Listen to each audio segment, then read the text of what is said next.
All right. Hi everyone. Welcome back to another live stream. So, I hope that you're ready for some kind of different content today. I will be hopefully waiting some questions for you guys.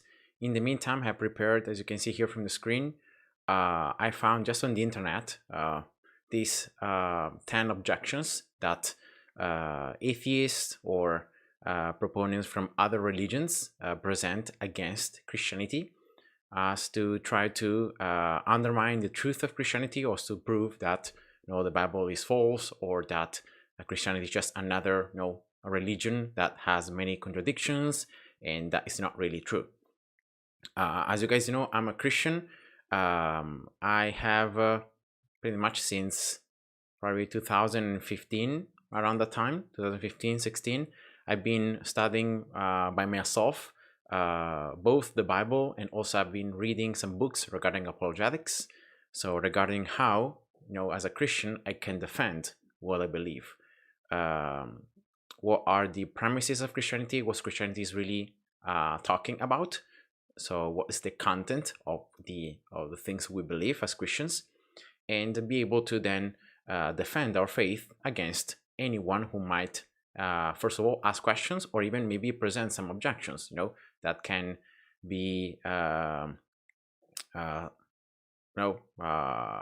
just a way in which people might want to understand and know the truth. So yeah, this is something that I wanted to start doing also in Italian, because I feel that in Italian there is very little content on YouTube and on pretty much on every social media platform. But I'm gonna start by doing this in English. Let's see how it goes, and I hope that you guys are gonna enjoy it, the content. And in case you have any questions regarding these objections, regarding some of your experiences as well with fellow Christians or maybe as Christians, or if you might have even other questions, just feel free to use the chat. And I know that I don't really have that much of an audience, so it's not gonna be too hard for me to try to follow all the comments. Just be polite. I'm gonna approach, like every time that I approach these kind of topics, I'm always trying to be as loving and as passionate as well as possible, and trying to present to people, so to build a case and to present to people why we as Christians believe certain things to be true, and why we say that there is evidence for Christianity, for the Bible, for Jesus, and why this is important. And of course there will be people that no matter how much evidence you show will not believe or will not want to accept it, and that's fine. But yeah, we're not trying here. I'm not trying here to convert or to turn anyone from an atheist to Christian. That's the work of the Holy Spirit. What I'm trying just to do here is to show you guys that Christianity is based on true events that truly happened, is based on evidence, has been corroborated by evidence. So it's not just a religion as pretty much many, or if not all of the other ones, is a religion in a way that it's based on events and on true events that can be investigated, that can be corroborated, that can be considered to be reliable or not. So it's not just belief, but it's also evidence. And yeah, I'm gonna start with these 10 objections. There are many of these ones that I've already discussed in previous videos and on different type of videos being made, but I'm gonna just make it so that I'm gonna go through all of them. And in case there are some people that are gonna watch this video, maybe even afterwards the live stream, and you want to leave a comment, just let me know. And now the first objection is, how could our good, all-powerful God allow evil? In Christianity, we consider God to be the supreme creator of all the universe, and God possesses, so the Christian God possesses different qualities and attributes that define his character. So we know that God, for example, is good, it's all-powerful, but it's not only those, it doesn't have only those two attributes as it says here. It has other attributes. For example, is an all-knowing God. So that means that it knows everything, past, present, and even the future. It's an all-present God, so it means that it's everywhere all the time. It's a God that it's eternal, so it's outside time and didn't have any beginning, didn't have any cause. It just simply existed. And then it has a lot of other properties that we can understand from the Bible itself. The fact that he's a righteous God, he's a loving God, it's a merciful, compassionate, also jealous God, and a God that has wrath against sin and against wickedness and against evil. So, so the question here is, how could a good, all-powerful God allow evil? It's one of the most kind of oldest objections against Christianity, not only against Christianity, but against any of those religions that seem to imply that the God is the one creating the universe, and therefore, in a sense, God is like the creator of evil as well, right? Because there is evil in the world. And now this, as an apologist, you can answer to this question. You can split it in two different type of answers. So the first one is defining evil. So how can you define evil? Like, what is evil? Based on what standard do you base evil? And because it's something, if it's something subjective, so it's something that I consider to be evil, but maybe it's not evil for another person, then we can have a kind of discussion, because of the fact that for another person the evil that you see might not be evil. So that's the first kind of answering, that unless we presuppose that existence, so the existence of perfect goodness and a standard of objective goodness to which we can consider things to be objectively evil or not. So unless God exists, then actual evil doesn't exist. So objective evil doesn't exist, because of the fact that how can you consider it evil? Even, for example, death, or even the worst kind of pain, the worst kind of sufferings that we experience as humans or we see in the world, cannot be defined as true evil unless you have a standard of goodness. So unless you know that life is good, right? So being alive is good, and that dying is bad, right? How can you then consider death to be an evil? So that's the kind of first way in which you can approach this kind of question and objection. So unless God exists, then we can't truly consider anything to be objectively evil, but just subjectively. So yeah, of course, the argument just falls apart, because here we're talking about objective reasoning, right? So it's not subjective, it's not just grounded on the ones that are doing the reasoning, but it's grounded on reality. So we're affirming things regarding reality. So that's why when we turn from objective to subjective, then all the arguments just fall apart. And now the second way in which you can respond to this objection is how I've done it in a video I've done not really too long ago, and try to consider, okay, so we have seen that the Christian God has certain attributes. So can we, with our limited understanding, our limited knowledge, compared to God that is all-knowing, that is perfectly wise, right? Can we find somehow some moral reasons as to why God might allow evil in the world to exist? So is evil disproving God in a sense, or is evil actually supporting God's existence? And the answer is, of course, we can find, even with our limited knowledge and understanding, we can find some answers for it. So, for example, one of the most common ways in which we can see how God could allow evil is because of that evil he may bring something good out of it. Of course, we as humans, we don't know the future. We are very limited in what we see. But God knows everything, right? He might allow a certain evil temporarily so that there is a greater good that comes after it. And we have examples in the Bible of this. For example, when the brothers of Joseph sold him to Egypt. To Joseph, of course, it was a huge evil that happened, right? He was separated from his family, he was sold as a slave, he was in a foreign country, he was not all alone. But then God allowed that to happen because then eventually Joseph would be the one that would actually save his family. Joseph would become the second after the Pharaoh in Egypt, and so he would then be able to would have the power to save his family from famine and from actually dying.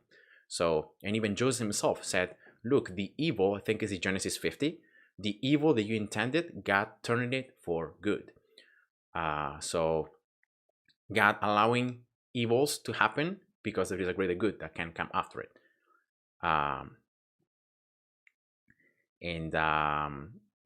So hi, Gustavo. Thank you for joining the stream. I'm going to just answer to this question in a little bit because there is actually the fifth point is truth is relative, and I think it's very related to the question of absolute versus relative truth. And now the second kind of thing that we can say regarding evil and God allowing it is that there is a concept of free will. So God has created a universe in which we have freedom to choose to love him, to choose to follow him, to choose to accept him or not. So we have this choice, and this choice is real, and that's why there are real consequences. And therefore, it's true that there are certain things that can be classified as natural evil. So, for example, natural disasters or genetic, diseases, things that are pretty much outside our control. But many of the evils and sufferings that we see in the world are actually caused by the free will of man. So, man freely choosing to do good, do harm, right? Do harm, do evil to others. And therefore, we can't blame God for the evil and suffering that someone else is causing, because the same freedom that God has given all mankind to choose him and to accept him is the same freedom that we can use to reject him and to do evil. So that's the kind of second way I would say that we can answer to this objection. So as you can see, evil in a sense doesn't disprove God's existence, and actually it affirms it, because unless there is a standard of goodness that we see in God, we can't call anything objectively evil. So in a sense, evil supports God's existence, and then we can even find good moral reasons as to why God might allow evil in his infinite knowledge and infinite wisdom to allow a greater good, because of the freedom God is leaving us free to do our own choices, and of course our choices have consequences. So yeah, that's just the kind of universe that God has created. God has himself put the condition in which we can exist, because of course without the freedom to choose, we're not really free to love. And God wanted to have a relationship with us. First of all, didn't want to create little robots that would just obey him and do whatever he said, but free creatures that would freely choose to love him. And unless you are free to choose, you're not free to love, because love by definition is freely given and freely accepted. So it all hinges on this concept, the fact that God gave us this free will because he wants to have a relationship with us. He doesn't want to force us to love him and to do good. And we know that sin has corrupted this word. All creation is groaning, it says in Romans, because of sin and because of the corruption that entered with it, because of death. And we know, by the way, the final answer to this question is that we know that God one day is going to stop all the evil and suffering. He's going to say, okay, I'm done, right? But when that happens, we know that that's going to be the end of time, right? It's going to be the final judgment. So there will be no more time to change, to repent, and to turn from our evil ways, and to trust God and to trust Christ for our salvation. So yeah, because we don't know how much we're gonna live, we don't know how much time we have in this earth, then it's a good day always today to give to start believing in Christ, what he has done for us, the fact that he has loved us so much that he has died for us. He has took the death that we deserve, the penalty that we deserve. He has took it on himself. And by believing in him, by having faith in him, we can therefore be saved. We can inherit Christ's righteousness and salvation. And we can be forgiven for all our sins, and we can finally have a restored relationship with God and spend eternity with him. So that's the final kind of consideration that I would give. Now, regarding the question that has been made, what is the difference between absolute and relative truth? I'm going to just connect it to the fifth point here, that it says truth is relative. And now the actual answer to this is very, very simple. When we're making a statement like truth is relative, right? We're making an absolute claim, right? So we're saying this claim, so truth is relative, this claim, we're applying it to all reality. So this statement, truth is relative, is absolute in a sense that it's universal. It applies to all reality. But you can see that it's counter, it just contradicts itself. Because if truth is relative, then the statement itself, truth is relative. It can't be absolute, right? And so it's contradicting itself. And that's why truth, the claim, truth is relative, is self-defeating. That's the philosophical word that's used. Because if it's relative, then also the statement, truth is relative. And so it's not universal, it's not absolute. So it's wrong. It could be wrong. Like it's not truth, right? That it's permeates the reality. Danorks, hi, welcome. And yeah, so that's pretty much it. So every time remember that you're doing truth claims, as for example this one, truth is relative. You have to consider the consequences of the statement, right? You're making a truth objective statement about truth in this case that is relative, but it's self-defeating because your claim that you're making, it's absolute. Like you want to make it as absolute. So hi Dan, yeah, welcome. So yeah, that's just to collect it, the question. Now, what is the difference between absolute truth and relative truth? Well, very simple. An absolute truth is pretty much a truth claim that applies to everybody in all the cultures all the time. It's a universal claim, so it applies to everything, right? Regardless of time, of age, of culture, of background, or whatever, of belief, right? Whatever. An absolute truth applies to everybody and at all cases. Instead, a relative truth is just something that applies to a certain individual or a certain culture in a certain period of time, and is relative to that culture or that individual, pretty much. It's the same this difference between objective truth and subjective truth. So objective truth is something that is, once again, outside, so it's in reality, so it's universal pretty much.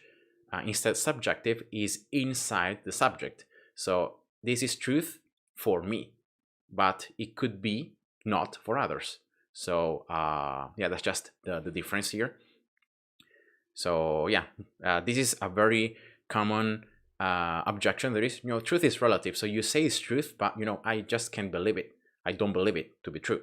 And but we as Christians, we're not saying that what we're believing is relative.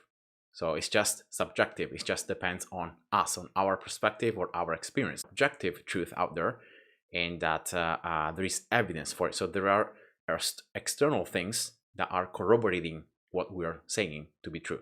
So yeah, and Christianity, by the way, is one of the few religions, if not the only one, that has so much corroboration and external evidence, so objective evidence to support its claims. Okay, yeah, the chat should be working. Now, the second objection that we find here is, how can you prove God exists? And once again, this is a very, very common one. And in a sense, we have to define well the terms. So what is God? So when you say, can you prove God exists? What are the qualities of this God? Because the Christian God, as I've said before, is an eternal God, is an immaterial God, is a supernatural, right? It's outside the universe. Is the creator of all the universe. Is an all-powerful, all good, all-knowing, right? Omnipresent God. He's a just God. He's a righteous God. He's a merciful God. He's a loving God. So he's a personal God that personally interacts with us. So that's the Christian God that we believe in. So I've seen so many atheists, unfortunately, compare the Christian God to whatever other deity in whatever other religion. And there is even the flying spaghetti master. I think it was pretty common like a few years ago, that it was this made up character from atheists that would prove that, you see, even if I make up something from nothing, like a giant master of like spaghetti and meatball, and I consider him to be God, then he's God, right? And but that's not the case, because the Christian God has a lot of different properties and attributes that no other God has in all the other religions. And actually only Judaism and Christianity have this in common. By the way, it's the same God. And then there is Allah. Now, the main difference between the God of Christianity and Allah is the fact that Allah is not loving. So Allah doesn't personally interact with the creation. So that's at least what I've been known from looking at some of the Islam beliefs. And in Christianity, we see God himself becoming a man, dwelling among us, and then so coming to meet us, dying, and then rising again from the dead, and pretty much saying, look, I love you. I know that there is no way in which you can save yourself, so I'm going to do the step. I'm going to come. I'm going to die for you, and I'm going to give you the free gift, right, of salvation. And then if you accept it or not, it depends on you. But I'm offering you everything for you. So in a sense, I would argue that the best way in which we can prove that God exists, there are many arguments for God's existence, for a theistic, monotheistic God. And we have the cosmological argument, so the beginning of the universe, as one of the biggest reasons for God's existence. We have the creation of the universe, right, out of nothing. So what caused that universe to come into existence, right? If like the cause must be timeless, because time was created there. So that means that before there was no time. So time, space, matter, a cause powerful enough to create the universe, intelligent enough to create a universe in the way in which it can allow life, and a personal agent, because it decided to do it. And therefore this supernatural, spaceless, timeless, immaterial, powerful, and personal being that caused the beginning of the universe, we call it God. And that's one of the main arguments for the existence of God. Then there is another one that's pretty that I like it a lot, and that is the fine-tuning of the universe. So it pretty much follows from the first one. And we see that all the laws of physics, biochemistry, they all seem to be, all the constants, right, of the universe seem to be very finely tuned to allow the universe itself to exist. Like if they would be just slightly different, the universe will either expand to infinite or just collapse. So for example, just talking about gravity, this is one of the four fundamental forces in physics. And so there are so many different things that have to be correct at the same time, so that our universe can even be sustained and can even exist. Then the formation of stars, the fact that the Earth, the distance from the Earth to the Sun, the fact that there is the Moon, a lot of things that seem to be finely tuned, so that in the Earth there is the ability to have life, so life can be sustained in the Earth. And so many different things. I don't have them all here, like I don't remember every single thing, but the fine-tuning of the universe and then of the Earth, allowing life, is one of the strongest arguments for God's existence, because otherwise chaos and chance could not explain how all these different values, like numerical and mathematical values, are exactly as they should be, so that there is the universe that exists and there is possibility of life on Earth. So yeah, and I can guarantee you, like, it's so tiny. The variables here are so tiny that you see the scientists are searching for life in the universe, right? You probably have heard this news, but why can't, well, like, it's gonna be very difficult for them. I would say that it's gonna be impossible for them to find another planet that fulfills all the criteria, pretty much, that the Earth has in order to be a planet in which their life can be sustained. Of course, the main assumption behind scientists is that life can develop itself out of billions of years, and of course that's just an assumption that they have, that is not scientifically proven. That life can arise from non-life. That's one of the biggest pretty much black holes in cosmological science, especially talking about biological science, which unfortunately is being taught in schools, it's being taught everywhere, but there is not the slightest of proofs that that can actually happen, especially the complexity of life and DNA in order to be like a self-sustaining organism that can interact with the environment, that can reproduce, that can, there are so many things that have to be involved, that the chance, just by chance, that they could arise from chance is so little that it's just like there are more atoms in the universe than the chance that this could happen. So yeah. Now the third one is very closely related to this one that I just talked about, and that is evolution disproves Christianity. Oh, sorry, I forgot. On the second topic, so how can you prove God exists? There are these arguments. So these two main, I would say, like the cosmological argument, beginning of the universe, and then the fine-tuning of the universe, that are arguments used for a monotheistic God existence. But then in Christianity especially, we have Jesus of Nazareth, Jesus Christ, this human that came, that said certain things regarding himself, that did certain things, and that was sentenced to death, and then was apparently alleged risen from the dead because of the fact that his body disappeared. So that's the evidence that we have, right? The tomb is empty. Jesus is not there anymore. And all the disciples and all the people that were following him started to proclaim, look, we have seen him risen. He has risen. He's not anymore dead.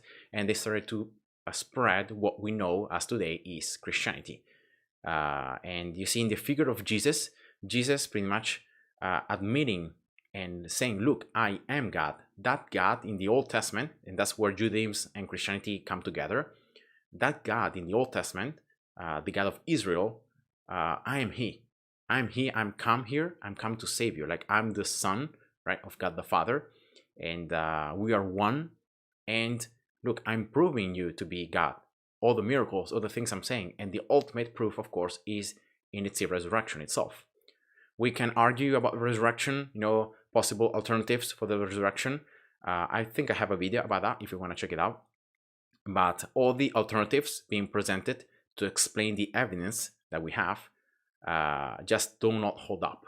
Like, the most reasonable explanation for all the events that happened before, during, and after resurrection, the alleged resurrection of Jesus, are best explained with the resurrection itself, and not with, like, the body was stolen, or the disciples had a massive hallucination, or they just lied about it, or the fact that Jesus actually never died, so he never actually died and was buried, and yeah. So Jesus' death, I think, is one of those events in the past history that is considered undisputable. So even the most skeptical scholars of the Bible agree that Jesus died, and that he was this historical person that was considered a very wise person, that was considered also to have done miracles. They don't believe in the miracles, but they know that the miracles accounts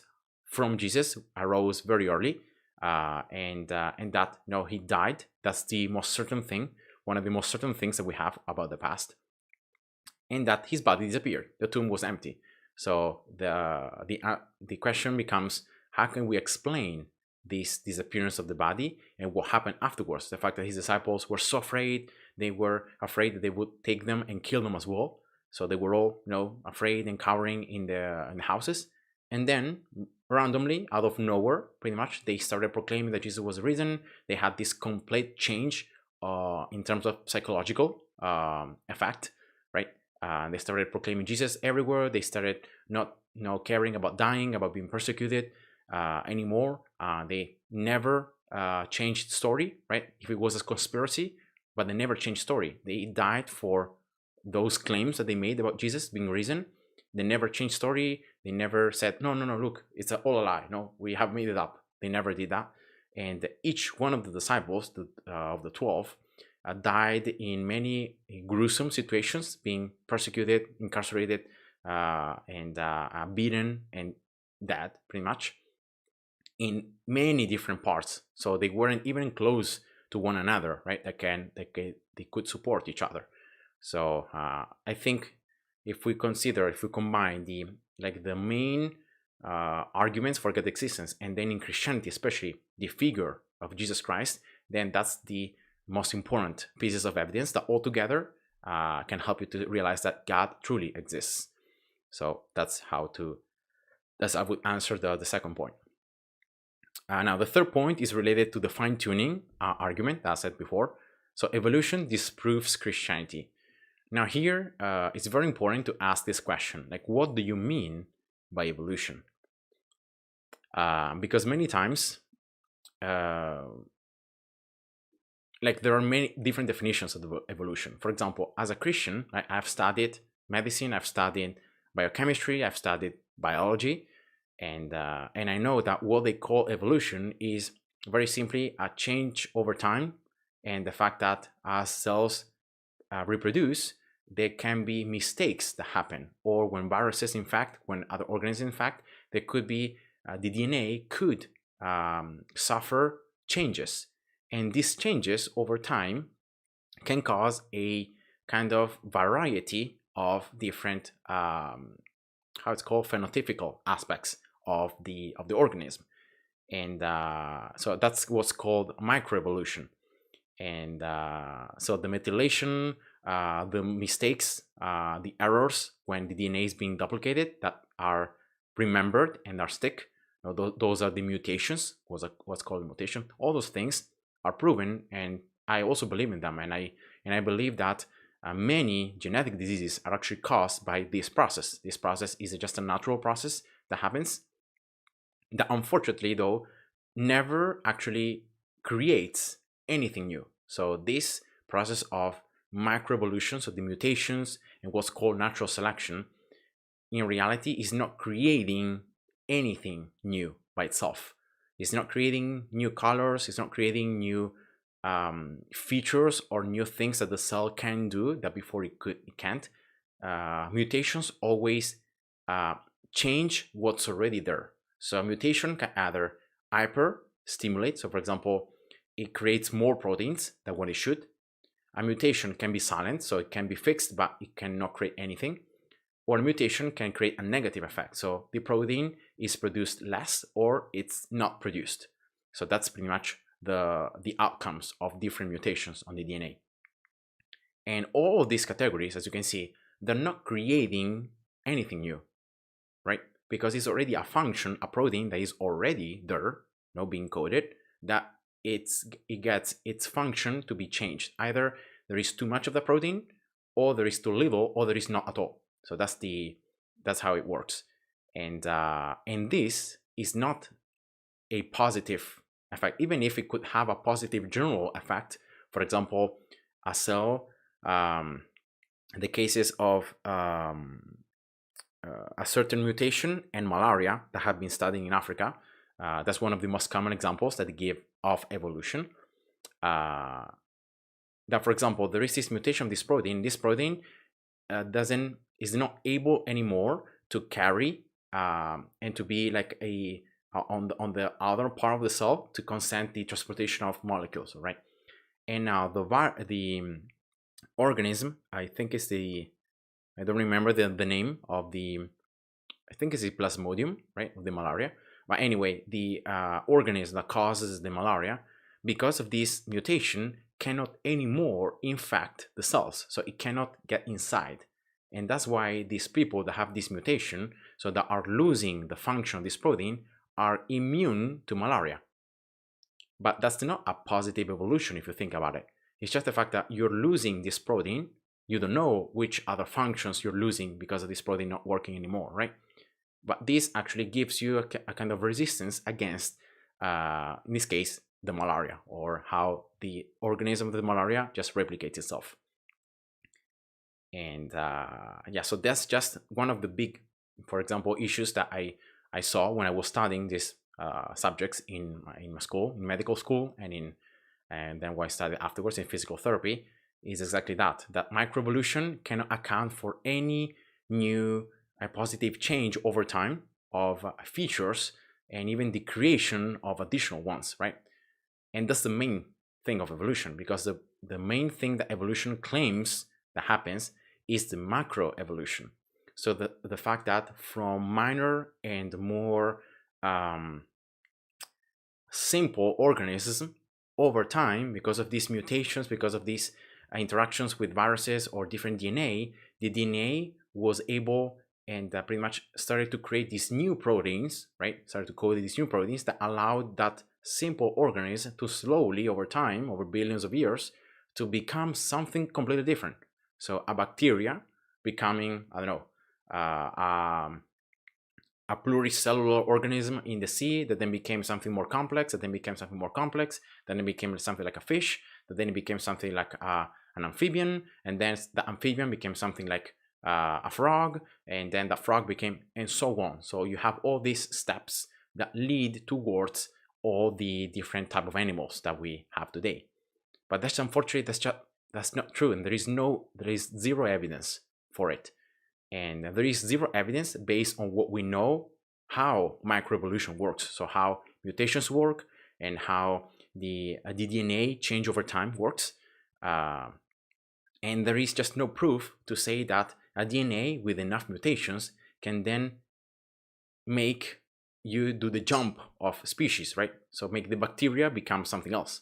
There is just no evidence of it. And I can guarantee you, if you look on the internet, there are so many studies being brought on and being tried to prove this thing, and they're just always unsuccessful.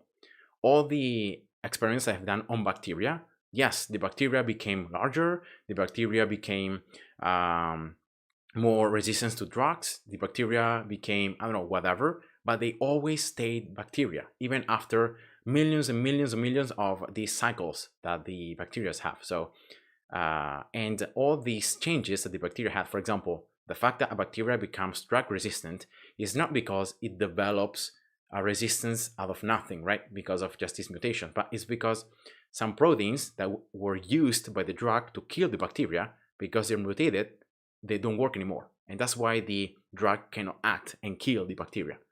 It's not because the bacteria is positively doing something against, right? But it's because of that protein that was used by the drug, it just doesn't work anymore. So it's always a loss of function. There's always a loss of something that it's already there. And the fact that the bacteria become more large, for example, is because of the protein that was regulating how large the bacteria wall has to be. It got mutated. And so there wasn't that control anymore. That's why the bacteria became larger. But being larger means that you move more slowly, that you are less reactive to the environment, and so you are actually more prone to die. And yeah, you see, I really tried to search this a lot, and I talked to many professors as well from school, and actually it's very interesting to notice that some professors in at least the Italian universities actually believe in intelligent design. So they don't believe in actual Darwinism or like in evolution by itself, like macro evolution, right? That's really what the thing is not proven. But they believe in intelligent design. So they believe that actually there is a creator behind that actually created first of all, our DNA with the capacity to adapt to the environment. But it's not just cause of chance and billions of years. There are many professors that actually believe that. So that actually was pretty interesting to me, when I was going to the university.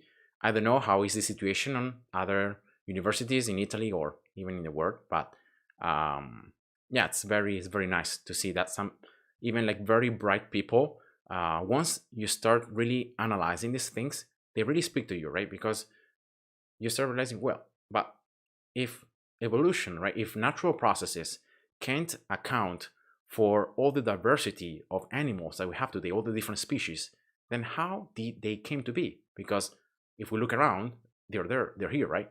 We see all these type of animals, and we even have found that animals that do not exist anymore today, right, that are extinct, and we'll keep on finding different species.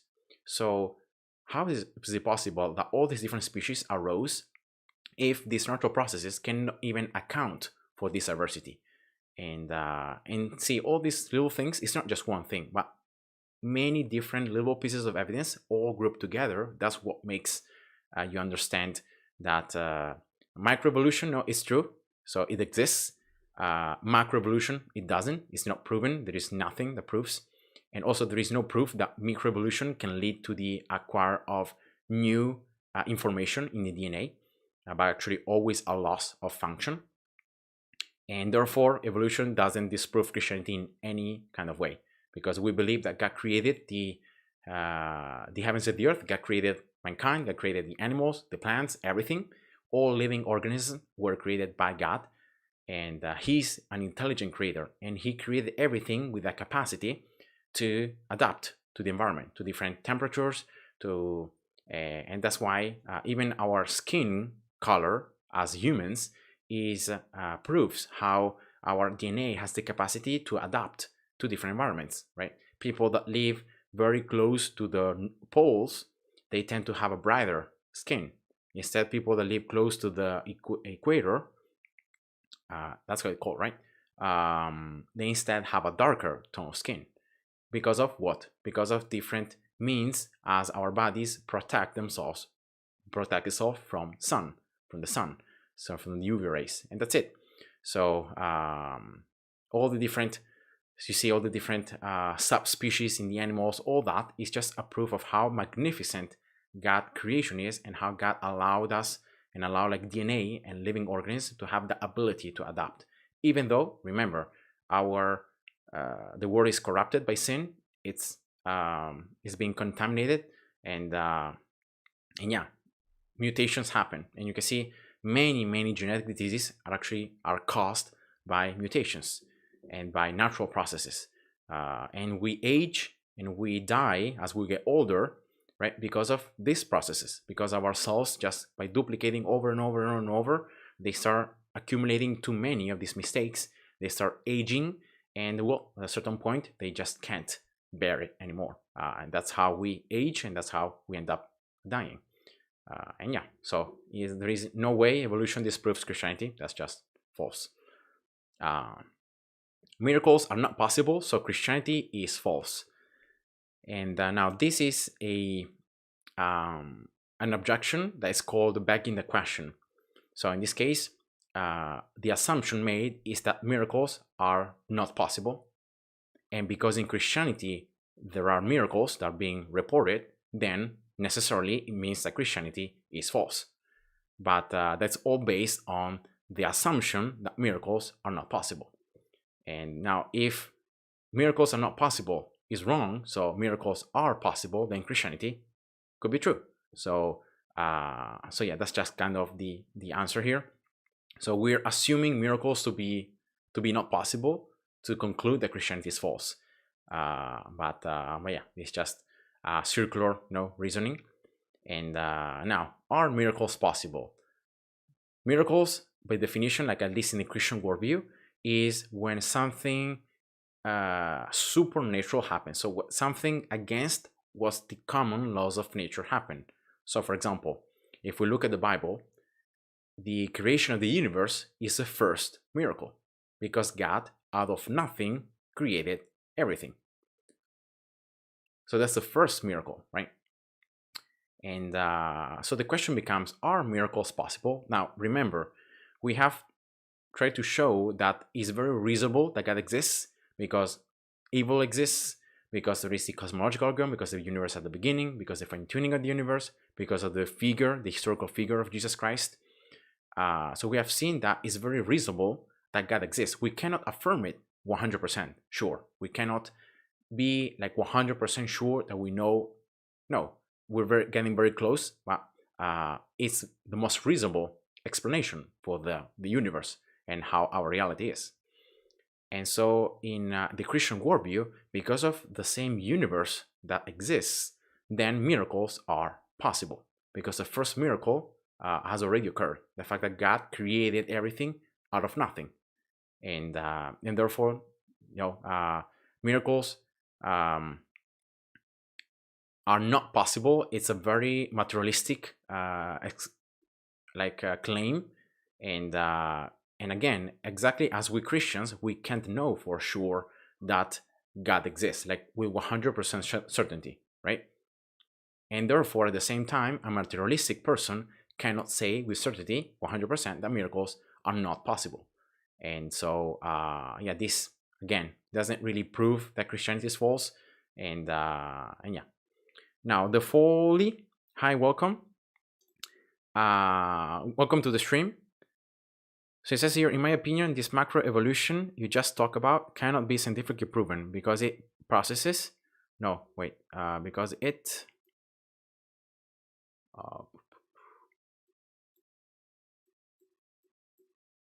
Oh, sorry, I lost here a part of the comment. Okay, here we go. Proven because these processes take way too long for us to observe them and hence prove them.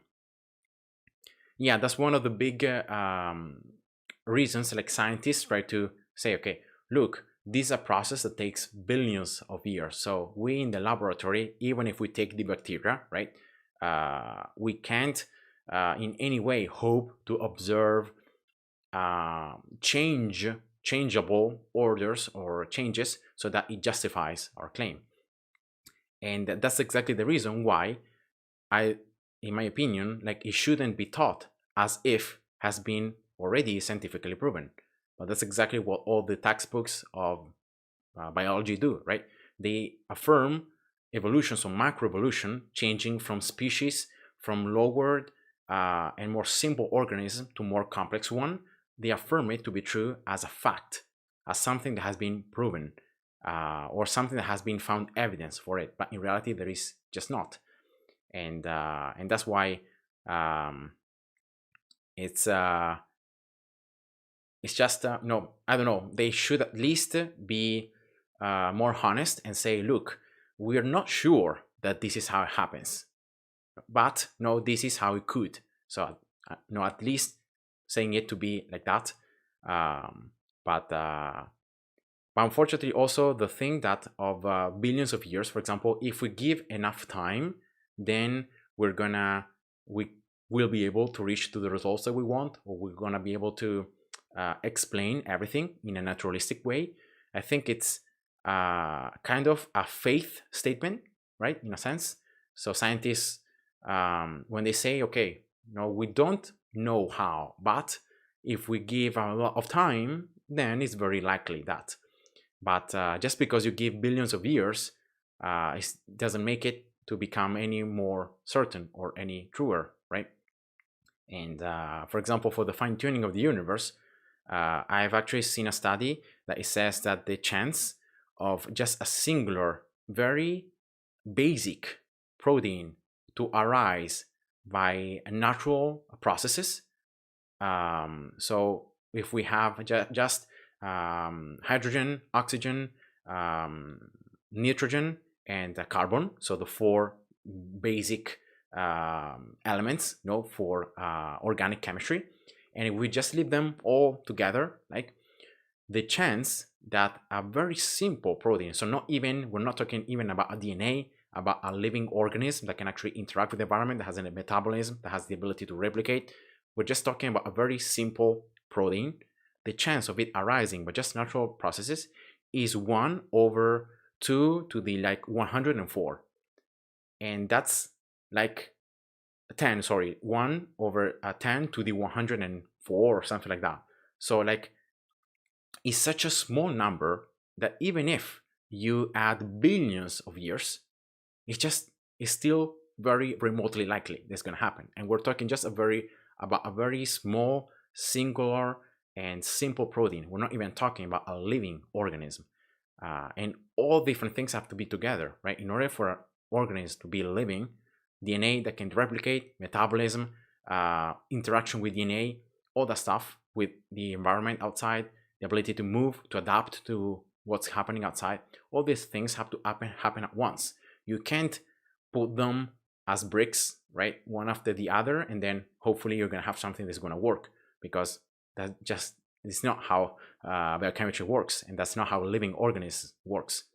So so yeah, that's my biggest claim, about evolution, that is not really being proven, especially macroevolution, species to species, and even on the micro evolution side. So those very small mutations that alter DNA that over time can cause different phenotypical differences. Even that, it's like, at least from all the studies I've been able to see, there is never an acquire of a new function, like of a new kind of protein, right? Or something that the cell couldn't do before. There is always something that the cell was already doing, a protein that was already being coded, that gets mutated, and so it either works too much, or it works less, or it doesn't work at all. So yeah, that's what we see from the studies on mutations and from that. So there is no way to like conclude that these very small processes can somehow lead to complete new functions that can then change the DNA or like the organism into something else. There's just no evidence for that. It's just a big hypothesis and a big assumption, a materialistic one, because it's trying to put God outside. And once again, as I said before, an intelligent being creating life, creating DNA, creating organism as they are, and as we study today that they are, how complex even the simplest organism, monocellular organism, is so complex that only like the most reasonable conclusion for that is that an intelligent being made it. It's not like it arose from chance. And also there is a big problem with evolutionists before evolution came. How did life originate, right? Because there was no life and then there was life. But then how can you see how can from non-organic matter, how can organic matter arise? And especially organic matter that it's living in a way, so that can replicate, that can sustain itself. You see, all these are very interesting questions that many people do not even ask or do not even think about. But the answer is that it's a very there is a lot of a black hole in evolution, and the more we study cells, the more we study biochemistry, the more we study biology, the more scientists are leaving the Darwinian and the natural selection and natural evolution theories, and are proponing new theories, because it's just impossible from just natural and processes and just casual processes to reach something as complex as a DNA molecule or as a living organism, as life, right? And yeah, so Erdem Tux, hi, welcome, and bye. So I've already answered the fifth point, truth is relative. This claim, truth is relative, is an objective, an absolute claim, right? Because it's a claim as a truth claim about reality. But if truth is relative, then also the statement itself, truth is relative. And so just it's self-defeating. It just contradicts itself. So yeah, exactly as when you say there is no truth, you're making a truth claim. So if truth doesn't exist, then your claim cannot possibly be true, and so it's self-defeating again. So so yeah, it's a very nice sometimes to find these kind of objections, because you can just answer in this kind of funny way. Now the next one, this one is pretty big, and this one is kind of especially from ex-Christians, or from people that were Christians that then left Christianity. And he says all Christians are hypocrites, so Christianity is false.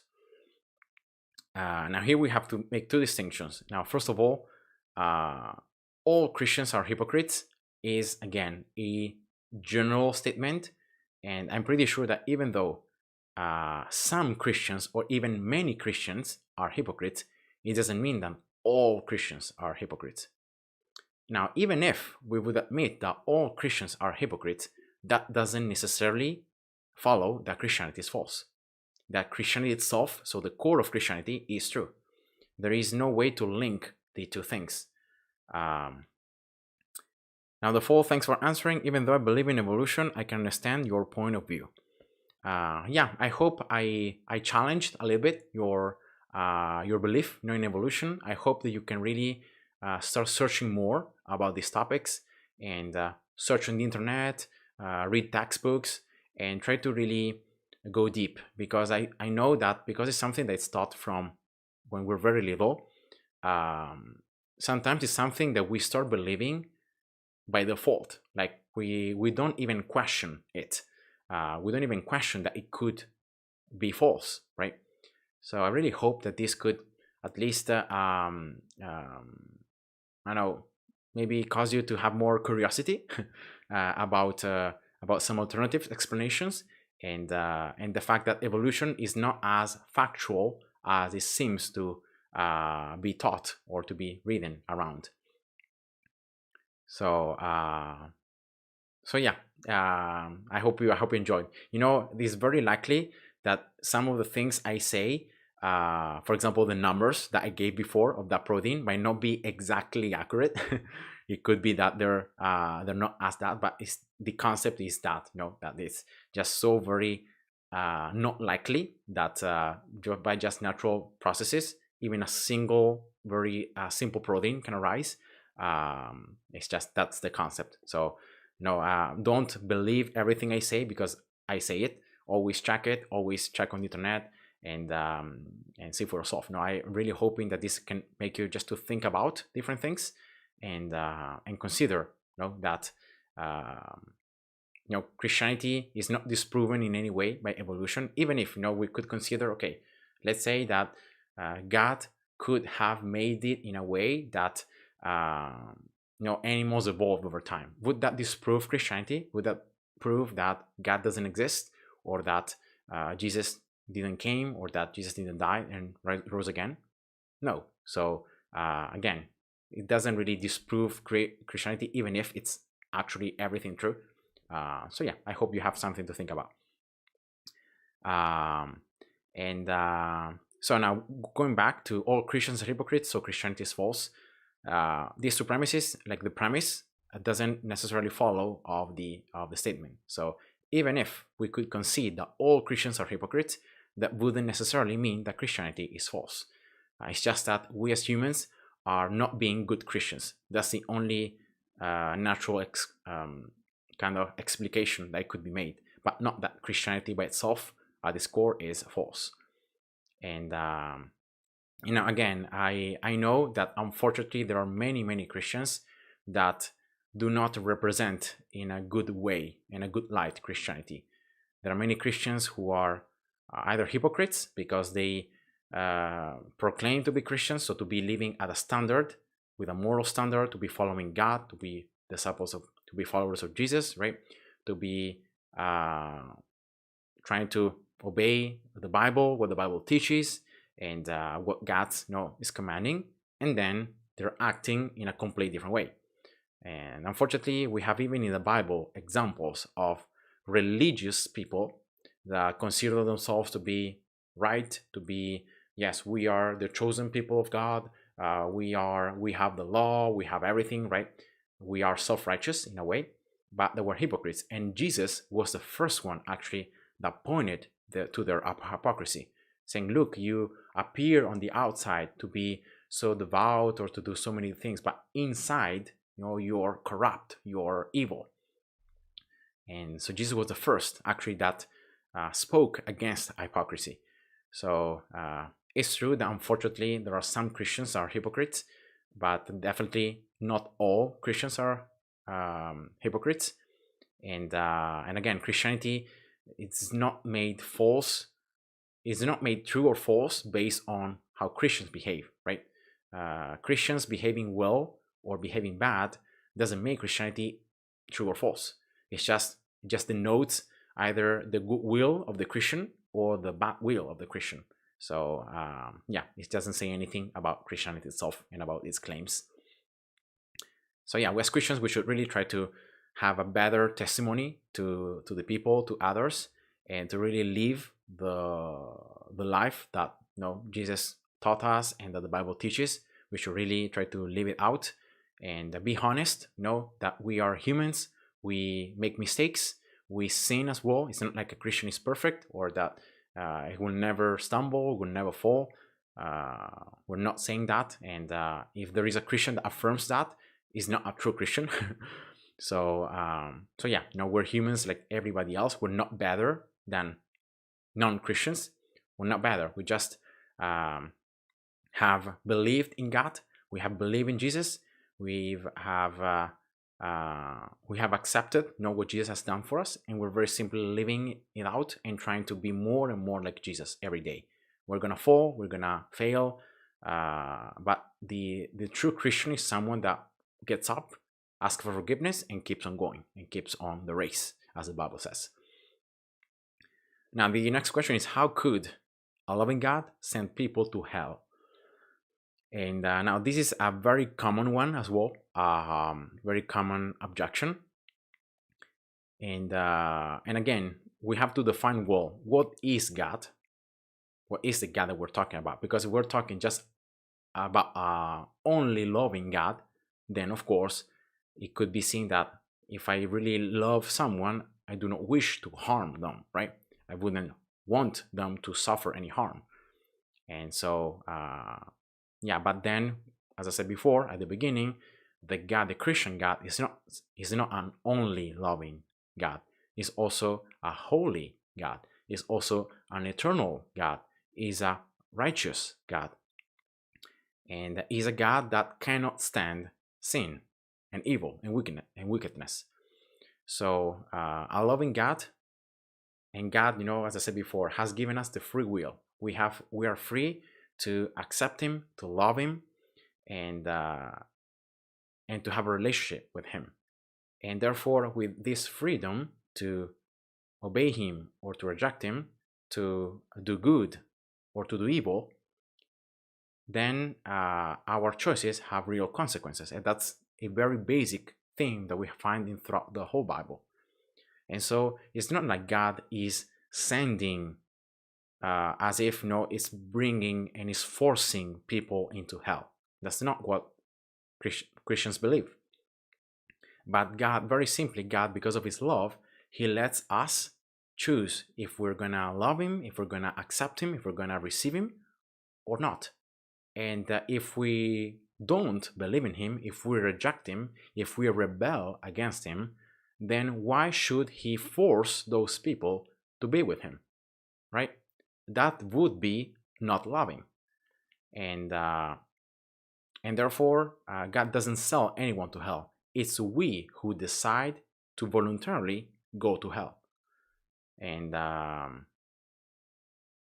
you see, there are so many warnings in the Bible about, look, choose life. Don't choose death. Choose life. Turn from your wicked ways. Turn from me. Turn from your rebellion and your disobedience. Turn and come to me, and I'm going to forgive you. I'm going to give you a new heart. I'm going to give you a new life. I'm going to give you purpose. I'm going to save you. And despite that, still we rebel, and we want to live our own life as we want. We want to do it our own way, and we just don't want God in our lives. So then why should God force us to be with him forever? He's not gonna do it, right? And that's why the only place after death that there is, the only eternal place that there is hell, because it's the place in which there isn't the presence of God. So there's either the new earth and the new heavens, right, with God, with Him forever, or there is hell or the lake of fire away from Him forever. So in a sense, exactly as when you truly love someone, you're gonna respect their choice, even if you know that's gonna harm them. You're gonna really warn them, no, don't do it, it's gonna do you bad, don't. But if you truly love them, right, you're not gonna like forcibly keep them with you, right? You're gonna just look, if you want to do it, like, I really love you, I would like you to be with me, I would like you to stay with me, but because I really love you, then I respect your choice. And if you want to go away, and if you want to live your life as you want, you want to keep rebelling against me, as if God is speaking, then no, I'm gonna let you do it. That's the freedom that God has given us, and that's why our choices are real and have consequences. So again, God doesn't sell anyone to hell. It's we who choose to go to hell, and it's exactly because of His character, because God is righteous, because God is holy, because God is eternal, and because God is loving, that He can't force anyone to be with Him. He has to be just, right? How can God be just if someone that has rebelled against Him and someone instead that has loved Him are gonna end up being together with Him forever? It would be unjust, right, to do that. So yeah, we, based on all the attributes of God, because also God is holy, God cannot stand sin. So if we truly do not repent on them, if we don't put our faith in Christ, and therefore receive Jesus' righteousness and receive His forgiveness and His salvation, there is no way in which with our own sin we can even stand close to a holy God. There is just no way. So yeah, the place in which there is no presence of God is called lake of fire. And the Bible says that it's a place of torment, of eternal torment, because again, God is eternal. And it's a place in which we are gonna very likely are gonna keep on sinning and rejecting God for all eternity. So it's not like we're just punished in a sense for our rebellion and rejection of His grace and His salvation in our life. But it's also because we're gonna keep on doing it forever. So it's an eternal kind of condemnation. And yeah, that is how I would say. Of course, all these topics are very sometimes emotional, because they're close to our emotions, how we feel. And so when we're using logic, it's kind of hard to accept sometimes. But yeah, this would be just the way in which I would personally answer it. So why do you believe in God, hell, and all these Christian beliefs if you cannot prove them? Why do you want proof of science to believe in it, but not for Christians' belief? Oh, because that's exactly what I said at the beginning. Probably you weren't watching the stream, but at the beginning I said, how can you prove God exists? And actually showed how you can. We cannot be 100% certain, as I said before, but we have different arguments and different set of evidence that we can look at that can help us to really reason and to see, wow, look, this is best explained if God exists. Because if God wouldn't exist, then all these things will make no sense. And instead, they do exist. So that's why it proves that God exists. So the answer is that there is both some arguments for a monotheistic God existence, the cosmological argument. So the beginning of the universe arose from nothing, and had the beginning. So what attributes have to get the cause of the universe in order to be able to create such a universe?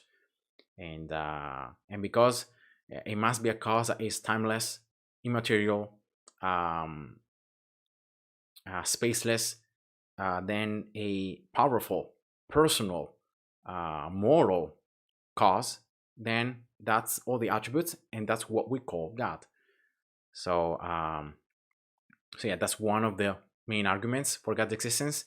Then there is the fine-tuning argument. that is very science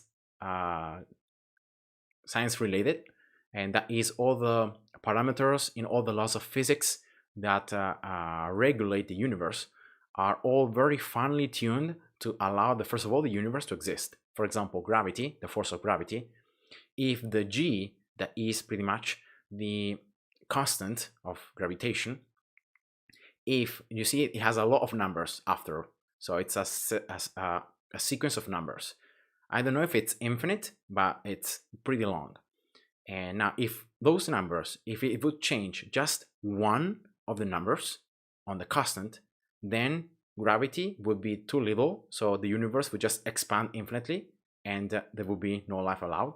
Or if it would be just a bit higher, everything would collapse and the universe could not even exist. So all these very fine tunings of these mathematical constants that we find in the laws of physics, even on biochemistry, they seem to be finely tuned to allow the universe, first of all, to exist, and then Earth to allow it the possibility of existence of life in it. The distance of Earth from the sun, the Earth that rotates around the sun, around itself, the fact that there is the moon, the distance of the moon from the Earth, the materials, what the Earth is made from, all these things are so closely related that even if one of them would be slightly different, then life would not be possible. So all these are natural explanations for God's existence and for why I believe that God exists. And then the second or most important proof, in this case more for Christianity, is in the figure of Jesus Christ, is in this human that is documented historically, that lived 2,000 years ago. We have not only the Gospels as the eyewitnesses' accounts of what he did, what he said, we also have external evidence that corroborates it. And this person's death, so Jesus' death, is one of those events in past history that all historians, even the most agnostic and skeptic ones, affirm to be undisputable. So that means that it cannot be put in doubt that Jesus died at the hands of the Roman Empire and was crucified. That's one of the events in history that is undisputable, like it's called like that. And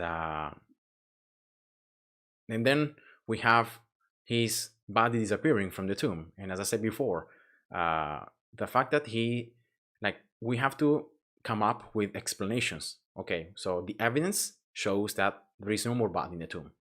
And then his disciples, his followers, started to proclaim, going around, that look, he's risen, he's the Christ, you can be saved through him, right? And spread the what we call today Christianity. So how can we explain these events? So the fact that the body disappeared and that his disciples started proclaiming that he was risen.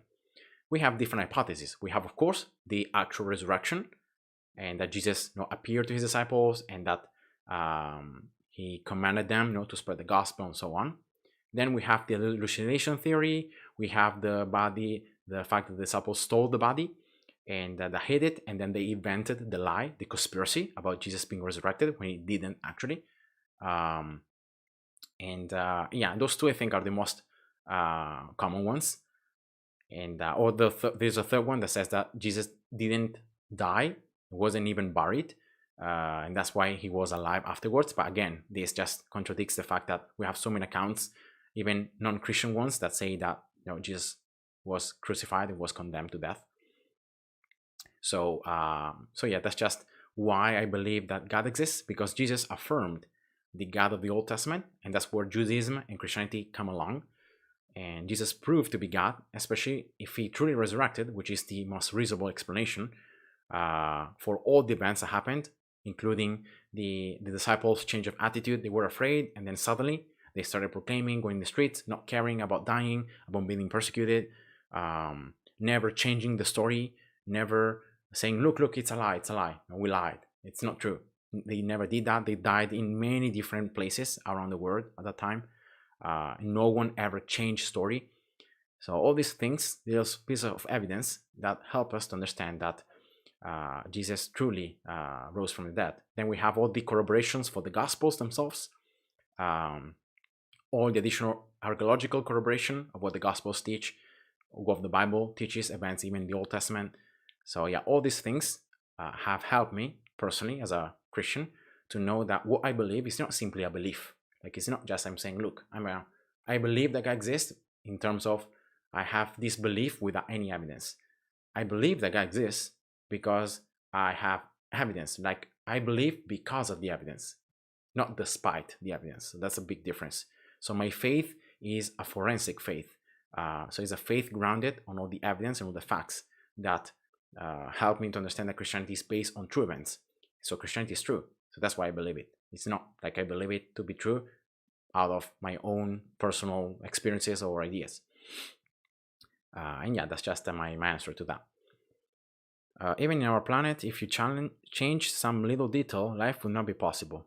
In my opinion, that does not mean it is impossible for it to have happened with a God. But the fact that if you change some detail about our planet, then life could not appear, right? Could not be possible. Then it means that all the parameters we have today, because life is possible, right? Because we're here. We are talking now. We are alive. We are thinking about all these things. So that means that life is possible in our planet.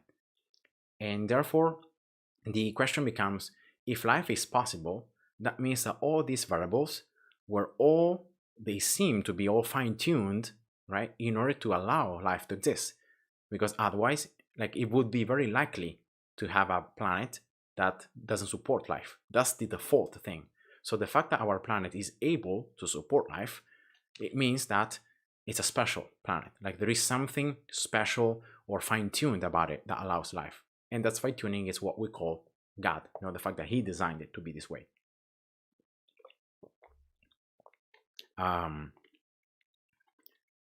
It's true that it's possible that all this could have arose from chance, as I said before. If you give it enough time, if you give enough billions of years, it's possible, right? Because 1/10 to the 100 and I don't know how much, it still means that it's possible. So there is a chance. So there is a possibility. But my question to you is how reasonable it is, right? So it's true that for example, when you play to the lottery, you have a very little chance to win it. There is a chance. So you can win. It's possible to win. But how reasonable it is that you're going to win? Very unlikely, right? And for our planet and our universe, the fine-tuning of it is far more unlikely. Like, the odds are against us. But we're here, right? We exist. Life is possible. So that means that despite the very little chance, we're here. So it's either a super luck, which of course I would argue that it's just simply unreasonable to believe that we're just lucky to be here. It just happened that this universe is the one that had all the variables in place all at the same time, all at once. And so it's far more reasonable to believe that actually there was a creator, an intelligent being behind the design of our universe and behind our planet that created it in that way. Exactly as if you look at a computer, right? All the things that you can do with the computer, right? You don't believe that the computer just assembled it itself over billions of years, right? You just don't think about it because it's just counterintuitive to our experience on how things work. And it's possible. Remember, it's possible, but how reasonable it is, right? And so that's the same kind of logic that we apply to the universe. The universe is like a big giant computer, and we're of course we're part of it. So it's kind of different because a computer doesn't think. We think, we can reason. But the idea is that the fact that we're here, the fact that all our reality exists as it is far more reasonable to believe that it was an intelligent being that caused it to be in this way than to believe that it was just chance and billions of years. Despite the fact that it's possible, it's so little the chance that it's just far more unreasonable. So if you ask the odds of anything, the probability of that is super low. For example, what is the chance that I'm exactly where I'm sitting right now if I asked that 1 year ago? The chance is so low that I cannot type it in numbers.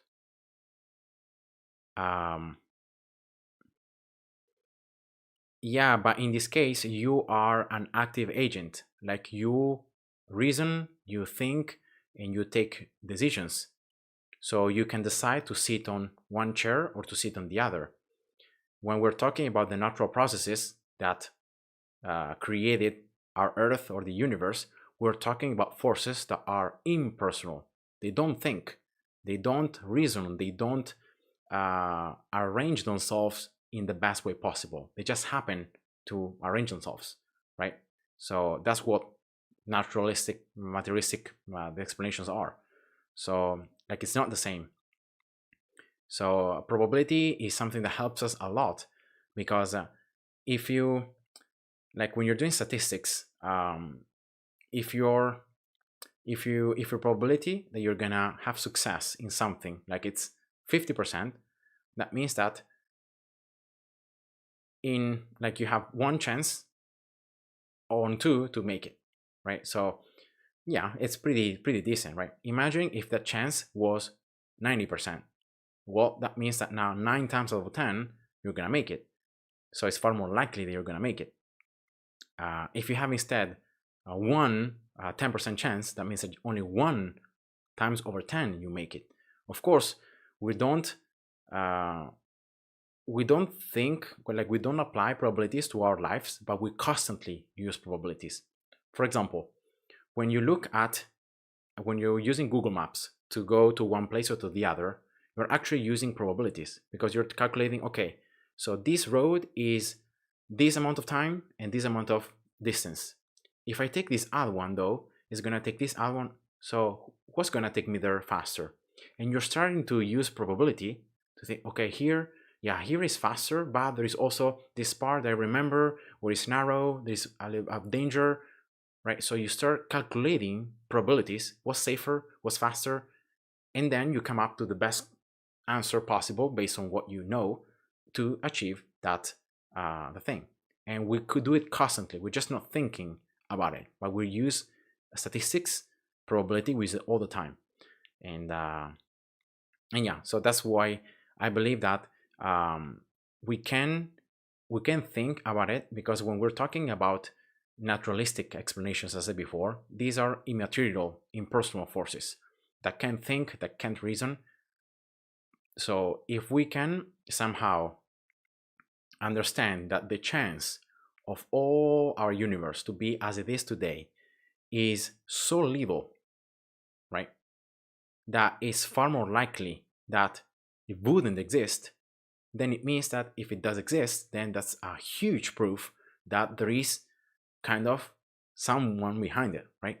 It just helps you to realize how fine-tuned and how incredible our universe is. And this helps you to realize how great God is, how intelligent He is, and how awesome is the whole creation that He has done. And as the Bible says, we look at the mountains, we look at the stars, and we're just in awe of Him, of His glory. So yeah, that's just how I would answer to that. Like I wouldn't discard all the probability stuff just because of the fact that it's something that it doesn't come to us natural in terms of thinking, but we're actually using it all the time. And so yeah, it's just it. I just like it because it's mathematics. Mathematics normally is something that's pretty objective. So like if you flip a coin, there's a 50% chance of getting heads or tails, and the probability is always the same. Now that doesn't mean that if you do 10 flips of the coin, you're gonna get 5 heads and 5 tails. It doesn't, right? Because it's just every flip has 50% chance. So it could happen that like the first 10 launches are all going to be heads, and but probability says that the more launches you do, the more all the numbers are going to align to that 50% chance. So So yeah, I think it's very useful to use mathematics because it's like an objective way to look at reality and to see, okay, how likely it is that we could have come here by natural processes. Very unlikely. So that's evidence for God's existence, right? Because it really helps us to understand how unlikely it is that we could be here just by natural processes. Now, the last three, I'm going to answer to them in, no, wait, this one by itself and then the last two together. So this one says, the Bible is just a book filled with errors. Now, the first thing to say here is, okay, what are these errors that you're talking about? Can you give me an example? And let the one that is objecting say the examples. Because many times the errors that they are considering are not actual errors, are either a misinterpretation from our side of what the Bible is saying, or some apparent contradictions between, like, for example, two events being described in two different passages that seem to be against each other. But in reality, we see that if we look at the original text, so either the Hebrew for the Old Testament or the Greek New Testament, we understand that there are these differences that in which words were used, in which the Bible was written, that doesn't apply in our modern translations. So many times, many contradictions, once you look at the Hebrew or at the Greek, you can understand, okay, these are talking about different things. And this apparent contradiction that the was there, in reality, is not a contradiction. And so I think there is a website. I'm going to actually search for it now. 250 contradictions in the Bible. This website here is super useful. This one right here. It's called Veritas Domain. And here there are 250. And this one, it's being like every now and then, it gets updated. And these are 250 alleged Bible contradictions, all answered. And you can find them all here. Look at this. There are so many, and there are some that I didn't even ever mention or even saw. So yeah, it's very, very nice. So if you ever have questions, or if you think you have found a contradiction by yourself, you can come here and you can see the actual explanation. Many times, as I said before, it's just a misinterpretation on the current English that we have today for our translations. If you look at the Hebrew or the Greek, it becomes a lot more simple to see. And sometimes it's just the fact that we think it's a contradiction, but in reality it's talking about two events like in two different timelines.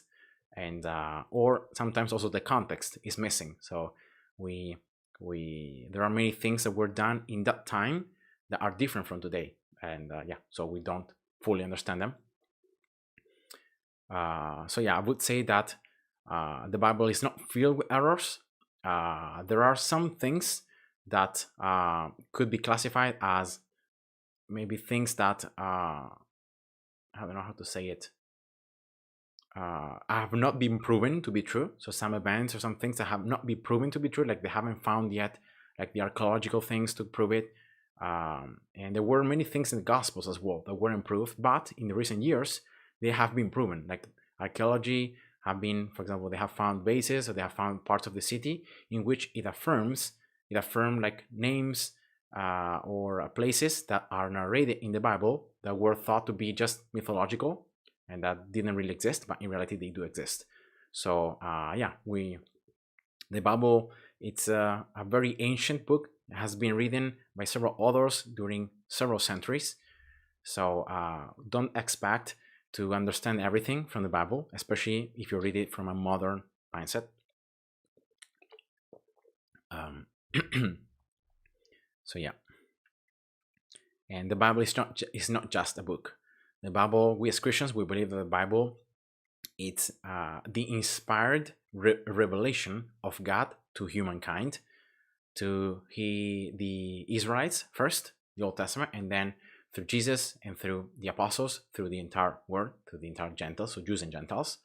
And it's a book that's been preserved by the Holy Spirit. Like the people that were writing on the Bible weren't just writing things that they wanted.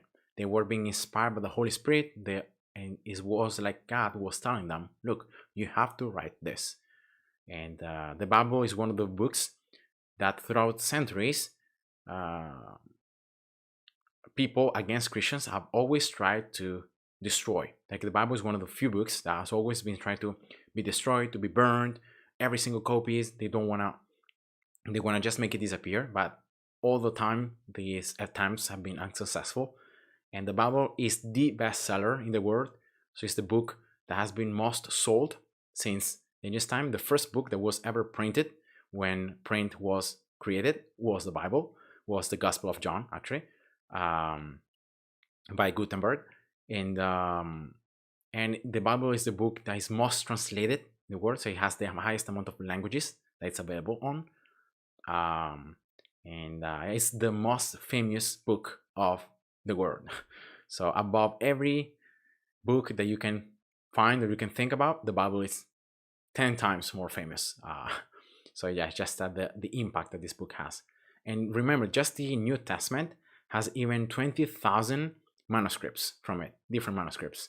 So just how much evidence there is for the Bible. And that's why we can actually compare the different manuscripts. We can see the different, sometimes the different changes that were added. For example, a certain word being translated with another one, and based on cultural reasonings, without that didn't really change the word itself. So God preserving his word, his revelation to us throughout centuries, always caring for it. And so that's why it's so important. So that's how I would answer it. Now, the last two are about Jesus.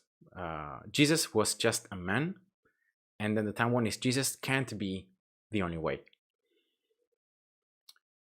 Now, Jesus was just a man. This is a very interesting objection, because we have to consider, okay, what did Jesus affirm about himself? Did he consider himself to be just a man or to be something more? And this objection is one of the most common ones, example from Islam, from Muslims, because they believe that Jesus was only a prophet and he wasn't the Son of God. He was just a prophet. He was just a man. And but if you look at the Bible, right, that has what the accounts of Jesus, what Jesus said, what Jesus taught, we find that Jesus, even if we just take a look at Mark, that is the first, the oldest kind of the first account that was written, right, of the Gospels. Even Mark has many differences of Jesus forgiving sins, which is something that only God can do. Jesus affirming to be the Son of Man, which was told in the Old Testament that it would be the Christ. So it would be the Son of Man. So God himself coming and in the clouds with glory, right? So Jesus attributing to himself qualities that only God has, and to himself the title of Son of Man that was from Daniel. So definitely, based on what we find in the Gospels, we see that Jesus never affirmed to be just a man, but Jesus constantly did miracles, affirmed to be the Son, affirmed to have power and authority being given by his Father, to be one with his Father, to be able to forgive sins, and to be the Son of Man that would come and judge the world at the end of times. So Jesus never affirmed to be a man. Now, of course, if we doubt all the Gospels and what we find about Jesus, and was Jesus just a man? Now here, I'm going to just link it again to what I said before about the resurrection. The resurrection is the most important part of Christianity, is the core of Christianity.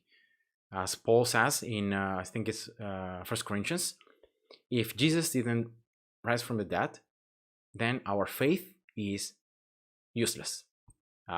It's nothing. So it's completely wasted. And we are the most miserable of men. So the resurrection is an important, like a key part of Christianity. If we can somehow prove that the resurrection didn't happen, then Christianity is false. And but can we do that? As I said before, if we look at the resurrection, the evidence that we have is that the tomb is empty. So Jesus died. He was put inside this tomb with this huge stone. That Roman guards guarded the tomb, and that on the third day, that Jesus wasn't found in it. That the stone had been rolled away, and that his body was never to be found. And that his disciples started preaching and going around saying, "Look, he's risen, he's risen." So how can we explain this? So the evidence that we have, the facts, is that the tomb is empty. And now, as I said before, the alternatives, so some explanations are, first of all, that the disciples stole the body. They hid it somewhere that was never found, and started proclaiming. So they came up with this lie and this deception, pretty much, right? To say that he was risen when he hadn't, instead, to say that he was the Christ, to say that he had talked to them and they had seen him, even though it was all a big lie, right? It was all a big conjecture. And now the problem with this explanation lies in, first of all, the fact that the disciples had a huge change of emotions during this time. So when Jesus was arrested and Jesus was crucified and died, his disciples were destroyed. They were afraid. They were hiding themselves in the houses because they thought that the Jews would come and kill them as well, exactly as their teacher, as Jesus. So yeah, they were very afraid. But then suddenly we see them going outside the streets, being not anymore afraid, proclaiming in the streets that Jesus had risen, that he had seen him, and that he was the only way to be saved, and that he was the Christ that was prophesied in the Old Testament, and that he's alive. Right? He's not dead anymore, he's alive. So how can we explain this change of attitude so radical if it was a lie that they made up? If they knew that Jesus was dead and that he hadn't risen and they just made it up, we can't justify it. Like, there is no way we can justify such a change in their attitude based on a lie. And now the most important part of evidence for this reasoning is that they all were persecuted, they were all beaten, they were all tortured, and they were all killed. Other than John, they were all killed because of what they said about Jesus, because they preached Jesus to be risen. They all died. They all died in different parts of that world. They went to different parts, and they never changed story. They never said, no, look, it's false. I don't want to die. They never changed story. They never changed the facts that we're telling. They were always telling the same thing. So how can you explain that, right? If they knew it was a lie, like, how can you explain someone that is so willing to suffer, to be tortured, and to be killed for a lie, knowing that it's a lie? Like, you can die believing in something to be true, even if it's a lie, but because you believe it to be true. But for them, they were the ones that made up the lie. They were the ones that knew it wasn't true. So it's completely unreasonable that all they suffered, that the fact that they never change story, they never said it was a lie, they never changed the facts until under immense pressure of death and torture. So that's just unreasonable to believe that they just made up that lie. So that first explanation, it just doesn't hold up to the events of history that we know happened. So that we know that afterwards, all the disciples that were persecuted, they died for affirming that Christ had risen. Now, the second explanation is the hallucination one, that all the disciples saw Jesus, but in reality they didn't. It was just a big hallucination. They all thought to see him, they all thought to hear him, but it wasn't. Now, this, once again, is not backed by any kind of scientific... sorry, my throat kind of hurts a little bit. So this is not backed by any of the proof that we have today in terms of hallucination and how it works. So like two people can hallucinate at the same time, but it's almost impossible that the hallucination, so what they see and hear, is the same. They're all gonna, like, they hallucinate different things based on their experiences, based on different things, right? So for more than 10 people to hallucinate about Jesus and hallucinate about seeing the same things, hearing the same things, and even more, actually, the number actually is even like more than 20 or 30 people to which Jesus appeared. And the Bible says that even then to 500 people he appeared. But even if we exclude that, if we just considered the women and the closest disciples, even if there were like 20 people, how likely, so how reasonable it is to believe that they all hallucinated the same Jesus, saying the same things, and the same kind of content of hallucination. It's impossible. Like, it has never been seen in history, in all the research that we have about like hallucinations and all that, such a large amount of group of people hallucinating the same things and telling the same things, the same events. So yeah, it's possible, but it's just unreasonable. Then there is another theory that says that Jesus did not actually die, wasn't not buried. But again, that just doesn't hold up with all the evidence that we have that Jesus was crucified and actually was died and buried. So the only explanation that's left is that Jesus actually rise again from the dead. Like, there are no other alternatives to explain the evidence. The fact that the disciples changed attitude, they were willing to suffer and die for what they believed, because they had sought Jesus. So that's why they were so willing, because they had seen him, they had heard him truly, and that's why they had this change of attitude and they were willing to die even for him. And yeah, the resurrection itself just explains in the most reasonable way possible all these different details that we have of history, of facts regarding the disciples and what happened afterwards.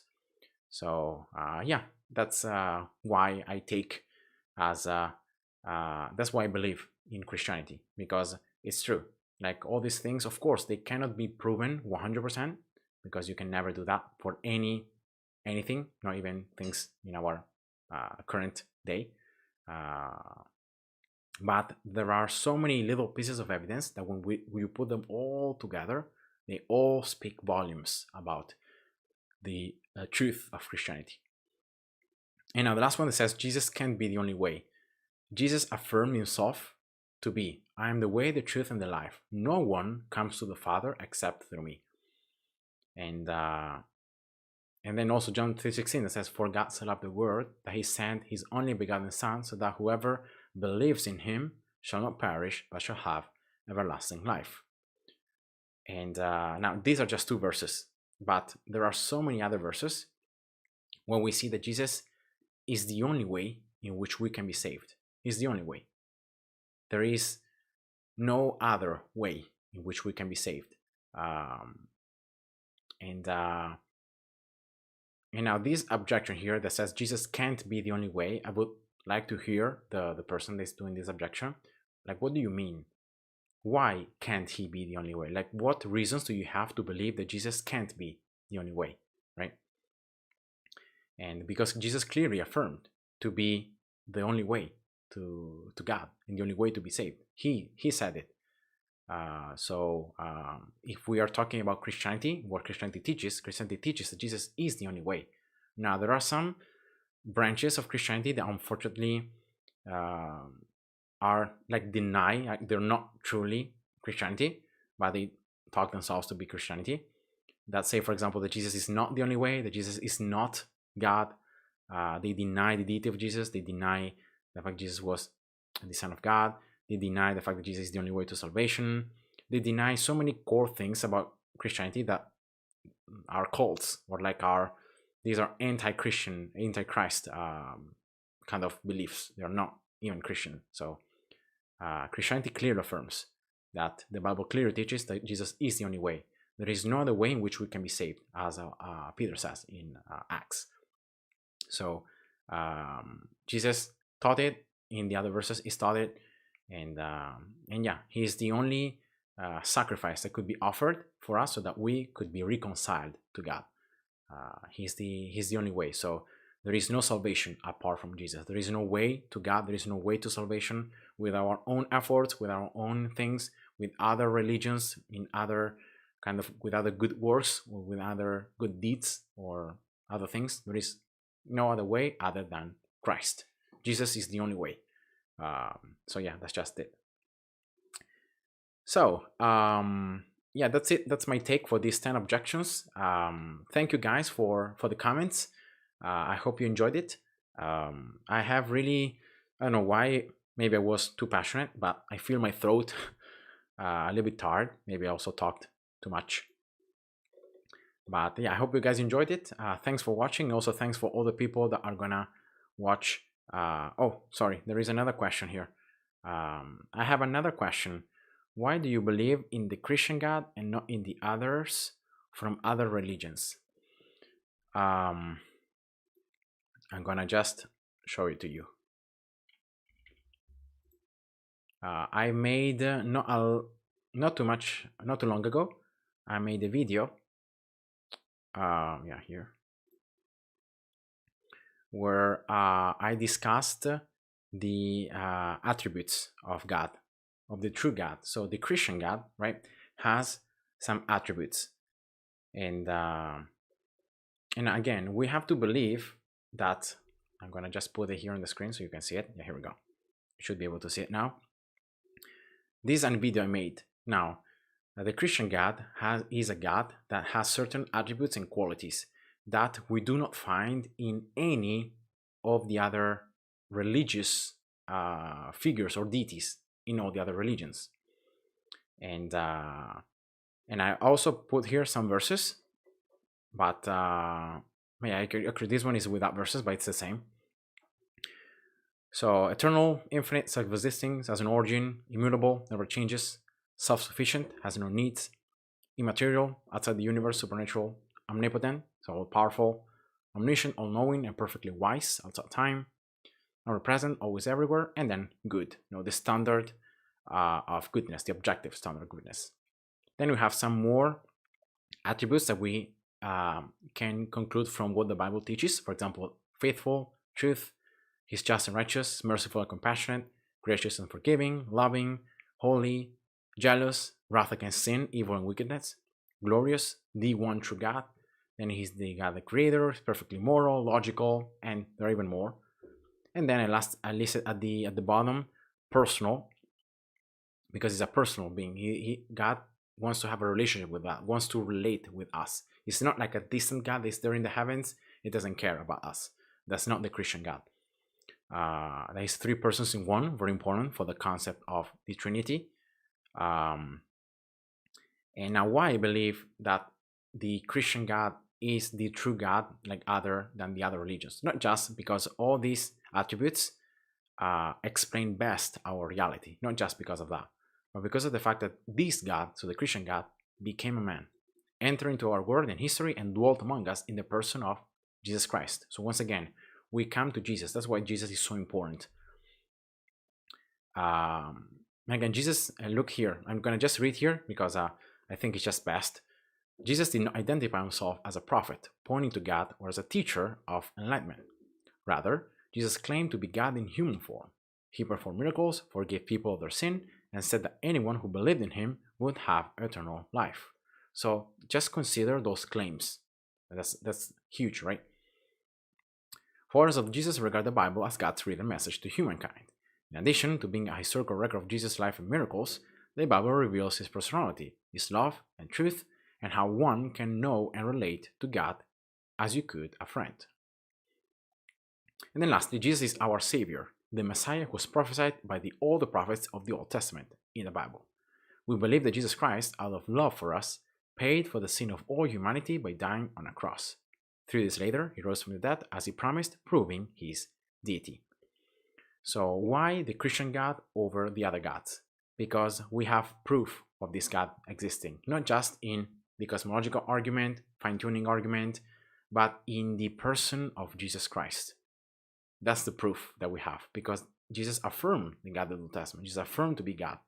And so, and he proved to be God, right? By rising from the dead, by performing the miracles, by forgiving sins, by doing a lot of things that a sane person of mind wouldn't do, or that wouldn't claim that he can do, especially wouldn't support it with evidence. Jesus himself said, if you don't believe me, at least believe on the account of the miracles I'm doing. All the things I'm doing, they are witnessing, they're testifying of me, of who I am, that I'm truly in the Father and the Father is in me, that I am God.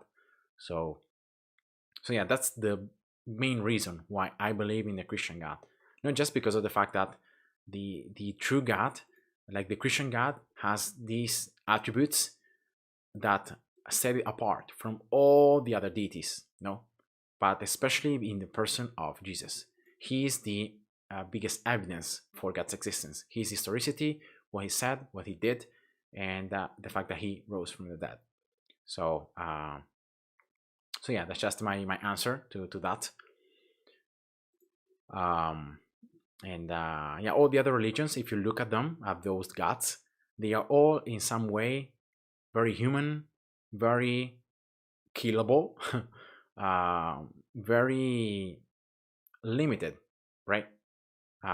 That's why they have like most of the religions have so many gods. There is one God for the day, one God for the night, one God for life, one God for death, one God for the sun, one God for the moon, because they are so limited in what they can do that they need so many different gods for so many different things.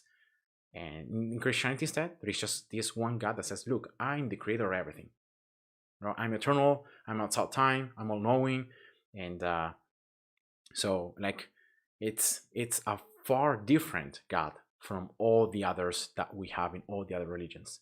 And as I said before, I believe in it to be true because of what the Bible teaches us and because of the figure of Jesus Christ. Sergio Cordan, hi, welcome. Why does a God have to have all that attributes? Oh, it doesn't. It doesn't have to. These are just attributes that the Christian God has that set him apart from all the other gods. And all these attributes, I would say, are just show us how much different the Christian God is compared to all the other gods, right? That are not eternal, that are not immutable, that are very human-like, that are not immaterial, that have needs. So this was just something that I wanted to show how different the Christian God is to all the other deities in all the other religions. So it's not like a God have to get all these attributes. It's something that just tells you how different the Christian God is. And how are the facts about Jesus Christ true? What are the sources outside the Bible? That's something that I've already talked about before that you came, Sergio, when I was talking about the Bible is just a book full of errors, or that Jesus is just a man. So all the corroboration that we have of the Gospels, external corroboration, so from others that weren't Christians, that actually were opposed to Christianity, how they witnessed that Jesus was a living person, what he did, that he was alleged to have done miracles, that he was crucified to death, and that his disciples allegedly said that he had risen. So all these are facts of history, and we have to come up to a conclusion, right, to a reasonable explanation to all this. And it's especially the resurrection. The resurrection is the key point in Christianity. So yeah, do you know, Sergio, that we could pretty much reconstruct the most important parts of Jesus's birth, life, miracles, death, and resurrection, even if we would exclude all the Gospels? Like if we would exclude the Bible, take the Bible out the window, we could still build up and understand who Jesus is, what he did, how he died, and the fact that he allegedly resurrected from pagan sources, like from non-Christian sources. So that's just how much evidence there is for Jesus. And that's why, as I said before, his death is the one fact of past history that is considered undisputable. So even the most agnostics and skeptics, scholars of the New Testament, admit that Jesus was crucified by the hands of the Roman and that he died. So yeah, I think that the Jew God and Muslim God have the same attributes. True, that's true. Allah has many of these attributes. The big difference with Allah is that Allah is not personal. So Allah doesn't relate to humans, doesn't have a relationship with humans in the sense that the Christian God has. And I think some other of these attributes I think do not apply to Allah. The fact that loving I think doesn't apply to Allah.